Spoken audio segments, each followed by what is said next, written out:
आपण खरंच जगतो आहोत की फक्त अस्तित्वात आहोत? या दोन गोष्टींमध्ये ना जमीन आसमानाचा फरक आहे. आज आपण याच फरकाचा शोध घेणार आहोत, काही गोष्टींमधनं, काही विचारांमधनं, जे आपल्या जगण्याला एक नवी दिशा देतील. चला तर मग हा प्रवास सुरू करूया. सुरुवातच करूया एका थेट पण जरा अवघड प्रश्नानं. समजा कोणी विचारलं, तुमचं खरं वय काय आहे? तर काय उत्तर असेल? एक क्षण थांबा, कॅलेंडरवरची वर्ष विसरून जा आणि फक्त स्वतःला विचारा, मी खरंच किती वर्ष जगलो आहे? याच एका प्रश्नामध्ये आपल्या आजच्या चर्चेचं सार दडलेलं आहे.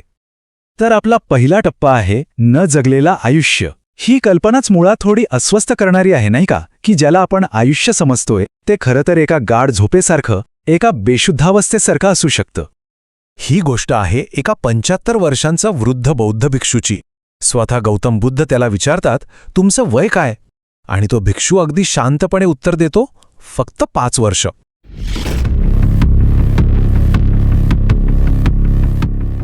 साहजिकच आहे, तिथे असलेले सगळेजण चकित होतात. अरे, एक 75 वर्षांचा माणूस आपलं वय 5 वर्ष कसं काय सांगू शकतो? मग तो भिक्षू जे स्पष्टीकरण देतो ते खूप खूप महत्वाचं आहे. तो म्हणतो, माझ्या आयुष्याची पहिली 70 वर्ष तर केवळ झोपेत गेली, एका अजाणतेपणात, बेशुद्धीत. खऱ्या अर्थाने जागं होऊन जीवन काय आहे हे समजायला मला फक्त गेल्या 5 वर्षांपासून सुरुवात झालीय. मग जी वर्ष मी जिवंतच नव्हतो ती माझ्या वयात कशी काय मोजणार? याचा अर्थ अगदी स्पष्ट आहे. खरं आयुष्य कॅलेंडरच्या पानांनी नाही, तर जागरूकतेच्या क्षणांनी मोजलं जातं. पण असा प्रश्न पडतो की आपण इतकी वर्ष झोपेत का राहतो? याचं उत्तर ना एका सोप्या रूपकात दडलेलं आहे. चला ते समजून घेऊया, मुळांनी पानांच्या गोष्टीतून. जीवनाचा उगम कुठून होतो याबद्दलचा आपला एक मोठा गैरसमज इथे दूर होऊ शकतो. आता बघा, खरा मुद्दा हा आहे की जीवन आतून बाहेरच्या दिशेने फुलतं, बाहेरून आत नाही. झाडाची मुळं जमिनीत आत दडलेली असतात, दिसत नाहीत, पण तीच पानांना आणि फांद्यांना जीवन देतात. बीज आत असतं आणि त्यातूनच बाहेर फूल उमलतं. पण आपलं सगळं लक्ष कुठे असतं? बाहेरच्या फांद्या, पानं आणि फुलांवर. याबद्दल माओ त्से तुंगच्या लहानपणीची एक छान गोष्ट सांगितली जाते. त्याच्या आईच्या आजारपणात बागेची जबाबदारी त्याच्यावर आली. त्यानं खूप मेहनत घेतली.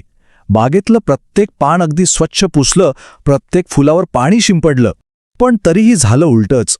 हळूहळू संपूर्ण बाग कोमेजून गेली. जेव्हा त्याची आई बरी होऊन बाहेर आली तेव्हा ती बागेची अवस्था पाहून हसली. ती माओला म्हणाली, अरे वेड्या, जीवन वरच्या पाना फुलांमध्ये नसतं, ते जमिनीत लपलेल्या न दिसणाऱ्या मुळांमध्ये असतं. पाणी पानांना नाही तर मुळांना द्यायचं असतं. आणि कळत नकळतपणे आपणही आपल्या आयुष्यात नेमकी हीच चूक करतो. आपण आपलं बाह्यरूप, आपली प्रतिमा जपण्यात इतके गुंतून जातो की आपल्या आतल्या मुळांकडे, आपल्या खऱ्या अस्तित्वाकडे पूर्णपणे दुर्लक्ष करतो.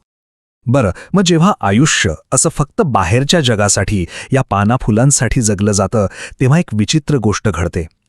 कधीकधी खोटं असण्यात, निव्वळ दिखावा करण्यातही एक प्रकारचा आनंद मिळू लागतो. कसा? चला पाहूया.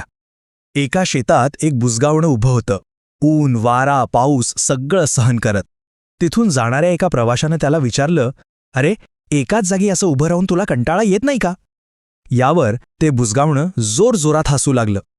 ते म्हणालं, इतरांना घाबरवण्यात, पक्ष्यांना मी खराखुरा माणूस आहे असा विश्वास देण्यात इतका आनंद आहे की मी बाकी सगळं काही सहन करू शकतो. त्यांची भीतीच तर माझ्या अस्तित्वाचा पुरावा आहे. ही गोष्ट ऐकून अंगावर काटा येतो, कारण आपणही नकळतपणेच हेच करत असतो. इतरांच्या नजरेत आपली एक प्रतिमा तयार करतो आणि तीच खरी आहे हे सिद्ध करण्याच्या नादात आपलं खरं अस्तित्वच विसरून जातो. आणि हा जो दिखावा आहे ना, तो फक्त आपल्यापुरता मर्यादित नसतो. समाजसुद्धा यालाच खतपाणी घालतो. अनेकदा आपलं जग खऱ्या माणसापेक्षा त्याच्या बाह्यरूपाला, त्याच्या कपड्यांना जास्त किंमत देतं. ही गोष्ट आहे महान शायर मिर्झा गालिब यांची. त्यांना एकदा बादशहाने भोजनासाठी आमंत्रित केलं.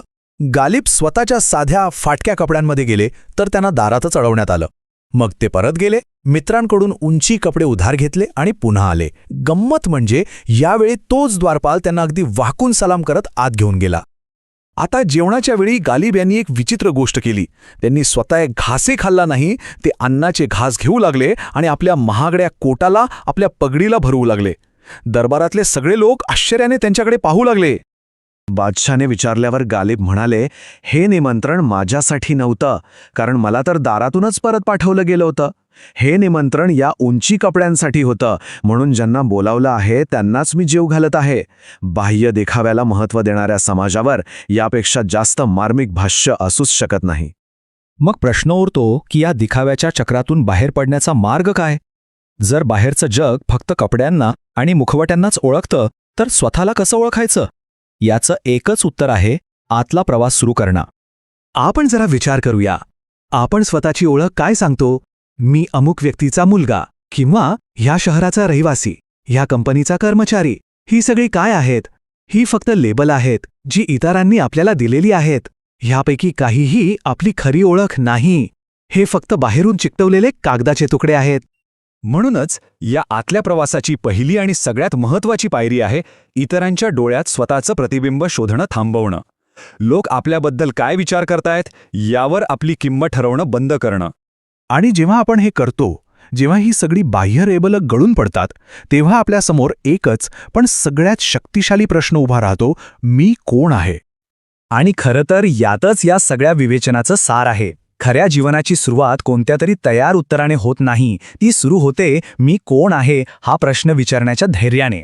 जेव्हा एखादी व्यक्ती बाहेरच्या जगात उत्तर शोधायचं सोडून पहिल्यांदा स्वतःच्या आत डोकावून पाहते, त्या क्षणी खऱ्या अर्थाने जगण्याची सुरुवात होते.